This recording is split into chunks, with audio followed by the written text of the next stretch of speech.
Hello பெரியோர்களே, சிறியோர்களே, உங்களுக்கு இருவருக்குமாக சேர்ந்து ஒரு கதை சொல்லட்டுமா? இந்த கதையை நான் எங்கேயோ கேட்ட மாதிரி தெரியுது, அதாச்சும் உங்களுக்கு சொல்கிறேன். ஒரு முறை ஒரு உப்பு வியாபாரம் செய்யக்கூடிய வியாபாரி ஒரு கழுதை மேலே ஒரு உப்பு மூட்டையை வச்சுக்கின்னு எங்கன்னா விற்றுட்டு வரலான்னு போனான்னா, போகும்போது அங்கே கொஞ்சம் தூரத்தில் ஒரு ஆறு ரிவர் அங்கே ஒன்று இருந்துச்சான். இவன் அந்த ரிவரை தாண்டி போய் தான் அண்ணாண்ட வீடுகளாக இருக்குது, அங்கே போய்ட்டு அந்த உப்பை விற்கணும். சிதறிட்டு என்ன பண்ணுறதுன்ட்டு அது கழுதையை ஓட்டிக்கின்னு அந்த தண்ணிக்குள்ளே இறங்கி அந்த தண்ணியை தாண்டி ரொம்ப தூரமாக தண்ணியில் போக வேண்டியிருந்துச்சு. அது கழுதைக்கு எல்லாம் மூட்டையெல்லாம் அப்படியே தண்ணி உள்ளே போயிடுச்சு. கழுதைக்கு தலை மட்டும் வெளியே இருந்துச்சு. அப்புறம் இந்த கழுதை சொந்தக்காரன் அப்படியே அந்த கழுதையை ஓட்டின்னு போயிட்டு அந்த அந்த ஆற்றை கடந்து விட்டு அங்கே போய் இறங்குனானா. இறங்கிட்டு பார்த்தாக்கா உப்பெல்லாம் காணோம். தண்ணியில் அங்கேருந்து வரும்போது தண்ணி உப்பு இருந்துச்சு, இங்கே வந்து பார்த்தா உப்பை காணோம். ஓ, இந்த தண்ணிக்கு உயிர் இருக்குது,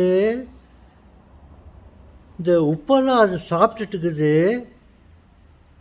நல்வேலைக்கு நம்மள சாப்பிடல, நம்ம வேறு எஸ்கேப்டு சொல்லிட்டு அவங்க ரொம்ப பயந்துட்டு இந்த தண்ணியிலேருந்து நம்ம தப்பிச்சு வந்துட்டோம் சொல்லிட்டு அங்கே ஒரு இடத்துல உக்காந்துட்டு கொஞ்சம் சாப்பாடு செய்து எல்லாம் சாப்பிட்டுட்டாங்க. சாப்பிட்டு முடிச்சுட்டு இப்போ நம்ம ரிட்டர்ன் ஆகணுமே. அப்போ இந்த தண்ணி முன்னதான் நம்மளை விட்டுருச்சு, இப்போ அந்த தண்ணி நம்மளை சாப்பிட்டு என்ன பண்ணுறது சொல்லிட்டு சமையல் பண்ணிக்கின்னு யோசிச்சுருந்தாங்களாம். அப்புறம்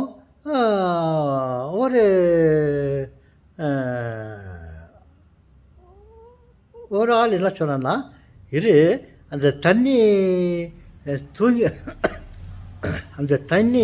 தூங்கினுக்குதா முழிச்சுனுக்குதா, நான் போய் பார்த்துட்டு வந்துடுறேன்.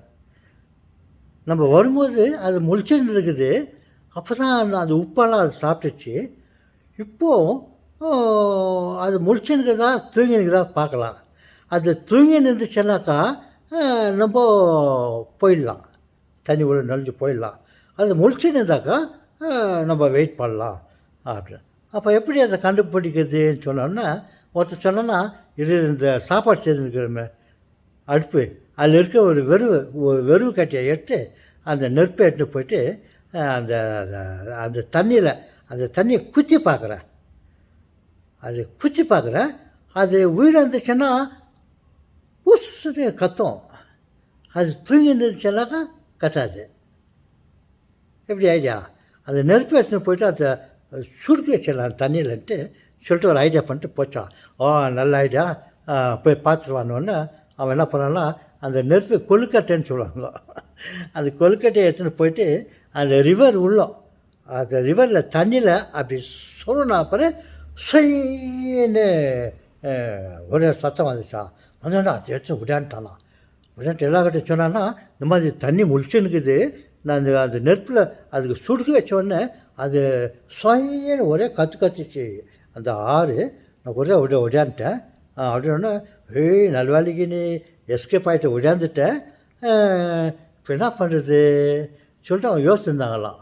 இதெல்லாம் இருட்டுகிற மாதிரி ஆகிப்போச்சு, இங்கே நைட்லலாம் இருந்தாக்கா ஏதாவது பூச்சி பாம்பு கும்பெல்லாம் வரும், இப்போ என்ன பண்ணுறது, எப்படி போகிறதுன்ட்டு கொஞ்ச நேரம் ஆகிடுச்சு. பிறகு திருப்பம் இன்னொருத்தர் சொன்னாண்ணா, டேய் இப்போ நீ போய் பாரு, அது தூங்கினுக்கு தான் முழிச்சுனுக்கா, போய் பாரு நானா.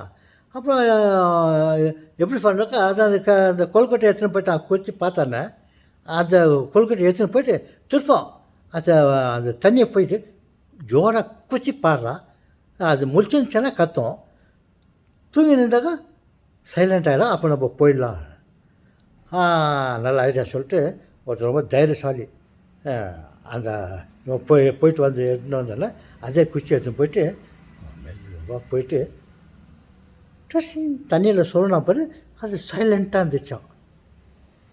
சைலண்ட்டாக தானே விடாந்து டே அந்த ஆறு தூங்கினுக்குது, நம்ம இதான் டைமே, நம்ம போயிடலாம் வான்னு சொல்லிட்டு சொன்னோன்னே அப்புறம் எல்லோரும் அந்த காய்தை ஓட்டிக்கின்னு அந்த தண்ணியில் இறங்கி வடன்னு எல்லாம் போயிட்டு ஊரை சேர்ந்துட்டாங்களாம்.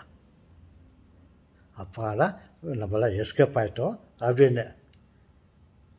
என்ன விஷயம்னாக்கா, இந்த உப்பு வந்து தண்ணியில் நனைஞ்சிக்கின்னு வரும்போது தண்ணியில் உப்பு கரைஞ்சி போச்சு.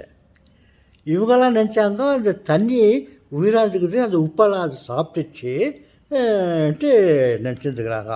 சரி, நம்ம ரிட்டர்ன் ஆகிறதுக்கு போகும்போது அது முழிச்சுன்னுக்குதா தூங்கினுக்குதா தெரிஞ்சுக்கின்னு நம்ம போகலான்னு சொல்லிட்டு ஒரு நெருப்பு கட்டையை எடுத்துன்னு போய்ட்டு அது தண்ணி உள்ளே குத்திக்கிறாங்க. நெருப்பு கட்டையை தண்ணியில் விட்டால் என்ன ஆகும்? சொயின்னு சத்தம் வரும். நெருப்பு மேலே தண்ணி ஊற்றினாக்கா எப்படி சொயின்னு வருது? அப்படி சொயின்னு வந்தோடனே இவங்க நினச்சிருந்துக்கிறாங்க, தண்ணி உயிராக்குது, இந்த சமயத்தில் நம்ம போனாக்கா நம்மளை அதை சாப்பிட்டுடும்ன்ட்டு கொஞ்ச நேரம் பொறுத்து மறுபடியும் அதே கட்டையை எடுத்துன்னு போயிட்டு திரும்ப இன்னொரு முறை குச்சி பார்த்துக்காங்க. அப்போ சைலண்ட்டாக இருக்குது. சைலண்ட்டாக ஏன் இருந்துச்சுனாக்கா அதில் நெருப்பு இல்லை, அதான் அப்பயே அமுச்சு போயிட்டு அவர் அடுப்பு கட்டி தான் இருந்துச்சு அதில் குச்சி. அது குத்துனோன்னா சத்தம் வரல, ஒன்றும் இல்லை. அப்போ இவங்க நினச்சிட்டுருக்குறாங்க, ஆறு தூங்கி நிற்குது, நம்ம போய் எஸ்கேப் ஆகிட்டோம் அப்படின்னு சொல்லிட்டு அது பார்த்துட்டு அதெல்லாம் போய் சேர்ந்துட்டாங்களாம். அப்புறம் பார்த்தா ஒருத்தர் தப்பாக நினச்சிக்கின்னு இப்படி இருந்துக்கிறாங்க. பார்த்தீங்களா அவங்களுடைய அறியாதனத்தை? உப்பு தண்ணியில் கரைஞ்சிச்சு, நெருப்பு கல்கட்டி ஏற்றோடனே தண்ணியில் சொல்கிறோன்னா அந்த நெருப்பு அமையும் போது அந்த சத்தம் வந்துச்சு. அது நினச்சிருக்காங்க முழிச்சிருந்துச்சுன்னு. அப்புறம் அதே கட்டி எடுத்துகிட்டு போய்ட்டு இன்னொரு முறை அந்த தண்ணியை குச்சி பார்க்கலாம்ன்ட்டு குச்சி பார்த்தாக்கா நெருப்பு இல்லாதனால அது சைலண்ட்டாக இருந்துச்சு.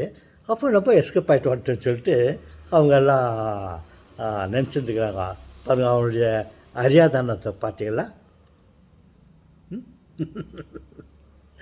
ஓகே குழந்தைகளே, உங்களுக்கு சின்ன சின்ன கதை சொல்லலான்னு சொல்லிட்டு நான் 2-3 கதை சொல்லின்னு வரேன். ஓகே, மீண்டும் ஒரு கதை சொல்கிறேன். அப்புறமா போய் பட்டவங்க எல்லோரும்